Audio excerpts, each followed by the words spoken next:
Hi, my name is Savannah of Savannah Stitches. This is my very first YouTube video and I am so excited. I just wanted to film a little get to know me before I put up anything of actual substance. I guess this is actual substance, but you know what I mean. The sort of videos that I'll be making regularly. I love an intro video, so I thought I'd do one for you guys. I asked people on my Instagram to send me some questions, and I have a whole list of them here to get through, numbered and everything. No one really asked me like who I am as a person, so I thought I'd start off with a kind of like basic bio, first day of school kind of thing.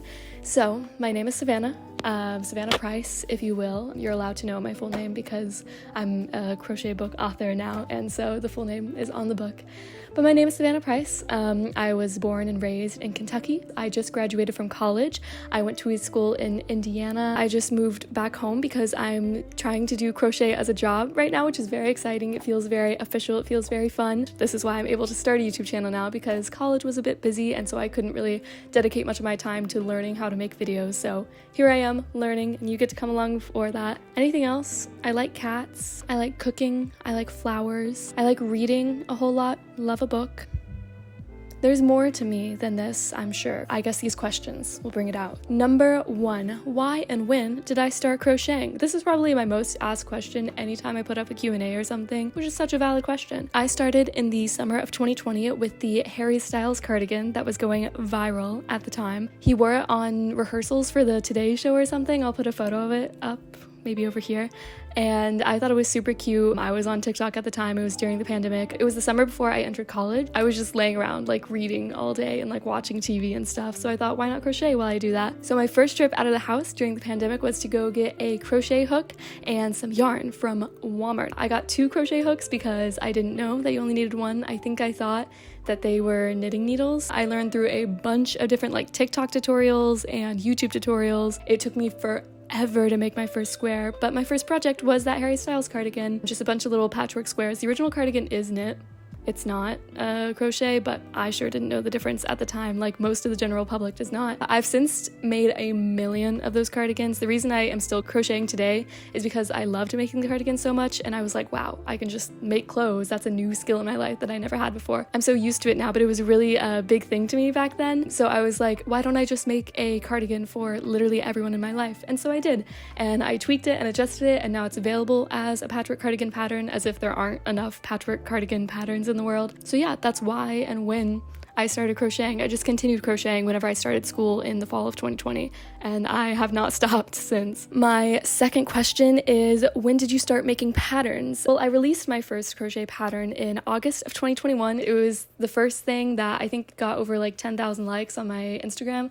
Huge deal to me at the time. I don't think I had 10,000 followers, so I was like, this is the best thing that's ever happened to me, and I was just super excited about it. I did make a lot of mistakes in the pattern and pattern testing. I did not give those poor testers enough time, but I didn't really know anything about testing and things like that. So I believe I did my best with the knowledge that I had from being in the crochet community for a while. And from there, it just really has been a whirlwind of crochet and artistry and making tons of friends in this community, and I am grateful for every minute of it. My third question was, do you prefer freehanding or following patterns? I vastly prefer following patterns. It's not even funny. There are a lot of people who I'm very impressed can do like intuitive crochet and things like that. Like they just make stuff up as they go along. That is not me. That has never been me. Every single time I've crocheted something, I've had a plan for it in mind. There's one thing that I haven't. It was this. I'll put up a photo of it. It was this like mesh freehand bell sleeve top, but even that, I was like super nervous about like stitch count and making sure it would like lay right, and it doesn't lay right, so all my fears were confirmed. But yeah, for my book, Retro Crochet Style, I had every single pattern planned out beforehand. I needed to know that I knew how to size grade it, and I knew how to, I don't know, make the colors go together nicely before I actually made the object, because I was on a very tight schedule and I did not want to waste my time on anything that wouldn't make it in. There were a few failed prototypes, but thankfully they didn't waste too much of my time. But yeah, I vastly prefer following patterns, so much to the point that I'm working on a lot of blanket patterns right now. I've taken to writing the blanket pattern before I've even started like crocheting the blanket, because I enjoy following my own pattern so much, and it's also good to help me catch my own mistakes and see if anything can be explained better along the way. The fourth question is, which overalls design has been your favorite? And this is a lovely question, one I ask myself a whole lot. So there are 3 overalls designs that I have so far. There are the floweralls, Everyone cheer for her. Thank you, thank you. The Hardalls, ooh, yeah. And the Staralls, which were just released. So those really haven't had time to cement themselves in my psyche as a pattern that I actually have. I would say that the Hardalls are my favorite. Who could have guessed? They're probably the one that I've worn out in public the most, so I love that a lot. I love actually wearing my things out in public because I always get a lot of compliments. Favorite thing in the entire world. There's a fly just going around here. Nothing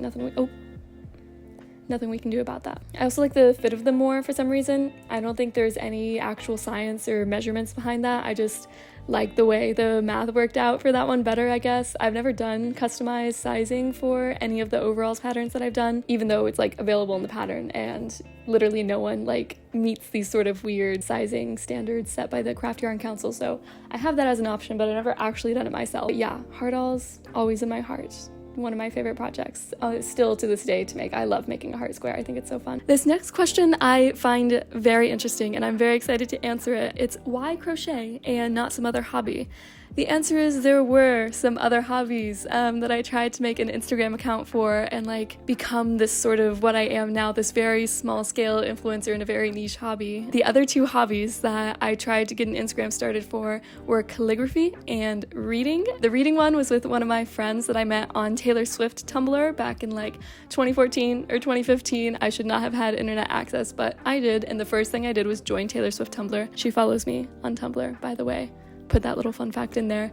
I tried the reading thing, I tried the calligraphy thing, neither of them worked out, totally flopped. I did not have like an aesthetic bookshelf set up or anything, which I feel was like the backbone of every single one of those Instagram accounts, but what I do have to my advantage living in the middle of nowhere is nice natural backgrounds and natural lighting. So I was able to take, I think the crochet photos that I took, I mean the floweralls and this cat blanket that I made early on in my career, photo of it here, were the things that really bolstered my account. Both of those photos were taken outside, so I don't know, I think the setting that I grew up in and the backgrounds that I had to work with were big in the elements of which hobby I am still actively pursuing today. I'm still pretty good at calligraphy, thank you. I had a Redbubble, that was my first kind of way to make money. There's a very fun story about Becky Albertalli, the author of Simon versus the Homo Sapiens Agenda, which was turned into the movie Love, Simon. She bought some of my calligraphic stickers once, ones that I had made based off of her book, and done them as a giveaway in the lead up to the movie. So that was really awesome and really great for like 15-year-old me. I just felt so awesome that one of my favorite authors, that I had made a sticker inspired by her work. It wasn't inspired, it was a direct copy from one of her book's most famous quotes, but she recognized that and she wanted to use my work in the promotion of this movie that I went to go see in the theater with my sister. So yeah, that was awesome. So to answer your question, there are other hobbies. I still read a lot. Maybe I'll become a booktuber as well. I love watching booktubers. Ooh, the sixth question. Tell us about your pets. I think people are referring to the cat Yorgos that I always post on my Instagram. Here are many photos of him. He is the cutest ever. He is actually not my cat. I know, I post him a whole lot. I do spend a lot of time with him, I swear. But he is my boyfriend's cat. Yorgos is the sweetest cat. He's named after Yorgos Lanthimos, the director of a million different movies that you've definitely heard of Poor Things and The Favorite and things like that. Yeah, he's the sweetest little kitty. Love him so much. Love the little lad. But my family here also has a bunch of outside cats. That's just how it's always been. BK is my favorite. She's our longest running. It's BK as in baby kitten. It's not Burger King, though that is pretty funny. There's also Spud and Tater Tot and Cream. But yeah, those are my pets. You're probably referring to Yorgos, but you might not know. I have a bazillion other cats that I could talk about all day. Another question is, what's the weirdest thing that's happened to me in public? And I don't know if you mean in like a crochet way or like weird things in public way.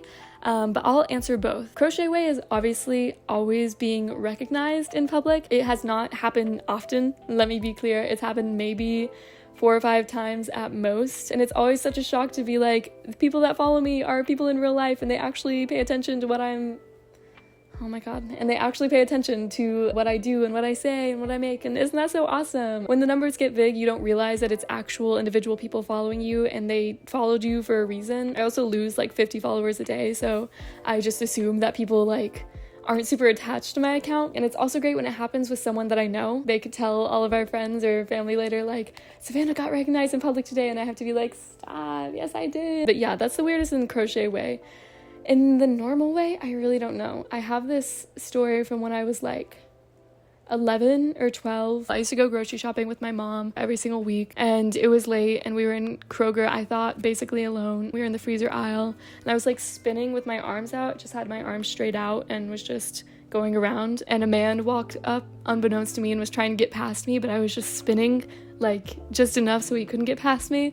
And I just hear my mom and my sister be like, Savannah, and I had to stop and be like, oh, so sorry. It's not that crazy of a story. It's deeply ingrained in me because I was deeply embarrassed and I used to be a very anxious kid. That's probably the weirdest thing. It didn't happen to me. I happened to him. It's probably a story for him as well, but I digress. Question 8 is, what were the most challenging / rewarding parts of releasing a book? This I can talk about all day. I'll do a separate video just kind of talking about the book deal, how I got the book deal, the journey or whatever. But I thought I'd answer this while we were at it. The most challenging part was definitely the time frame that I did it in. I was also in college at the time. I really had zero social life. I was just sitting in my room all day crocheting, watching Love Island.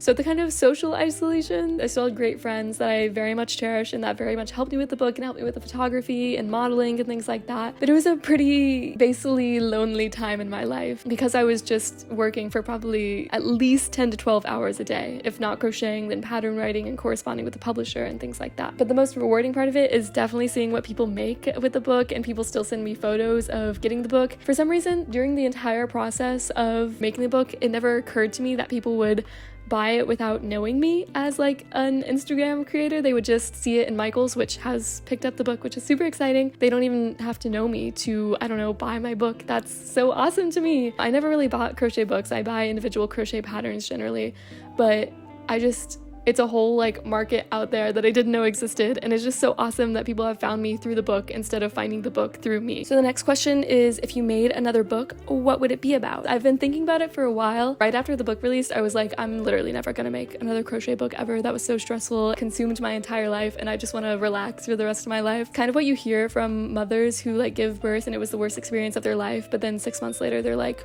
having kids is great. Why don't I have another kid? So why don't I write another book now? I've forgotten how hard the process is. I've been getting really into blanket patterns recently, so I was thinking that I would love to make a book of blanket patterns. If I had the time to really dedicate to getting creative with it, I could have a lot of fun with it. If anyone wants to pick up a crochet book of mine, I would love to do that. Not right now. I have a very busy life right now, and I don't want to do that right now, but it's definitely an idea. It's in my mind for sure. One of my friends from college asked if I have any Love Island hot takes. Of course I do. Thank you, Zoe. There's just almost too many to count. I'm only up to season 9. Love Island UK, by the way. I do think the show has kind of overcorrected, as have most reality shows, into not letting drama unfold almost. I do think it's great that participants get therapy and things like that while they're on the show, but objectively, it just results in worse TV, less entertaining TV. The whole point of reality shows is that it's really weird people getting into really weird situations because